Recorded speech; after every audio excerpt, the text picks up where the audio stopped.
Hi, ako nga pala si Auren. Anak ng OFW na ngayon sa naring OFW.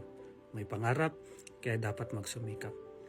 Samahan niyo ko sa aking journey dito sa aking pakikipagsapalaran upang magtrabaho sa ibang bansa. Noon, ako yung isang simpleng anak na laging naghihintay sa mga magulang upang dumating mula sa ibang bansa. So habang tinitignan ko yung mga kababayan natin na kasama ko na magpa-flight, naisip ko na sa loob ng mahigit 20 taon, ganito ang ginagawa ng aking mga magulang. Nakikita ko yung mga kababayan natin na malungkot dahil iiwan nila yung mga mahal nila sa buhay. Sa travel kong ito, in-enjoy ko lang muna kasi first time kong sumakay ng eroplano.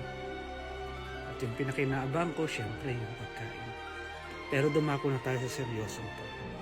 Bilang isang anak ng OFW, nagtiis ng mahabang panahon, malayo sa kanyang mga magulang. Dahil ang gusto ng mga magulang natin, mabigyan tayo ng magagandang kapalaran. Kaya ngayon, ako bilang anak nila, ay susubukan ko din ang kapalaran ko dito sa ibang bansa. Kasama ko na yung mga magulang ko, hinatid muna nila ako sa aking accommodation. Kinabukasan, sinundo ako ng aking papa para magpunta naman doon sa kanilang accommodation at sa kanilang tinitirahan. Pagpasok ko doon sa kanilang bahay, nakita ko kaagad yung mga larawan namin na magkakapatid nung kami ay nakapagtapos. Sabi ng papa ko, ito yung kanilang kayamanan. Ganon din lahat ng mga OFW na mayroong patutunguhan at mapagtapos nila yung kanilang mga anak.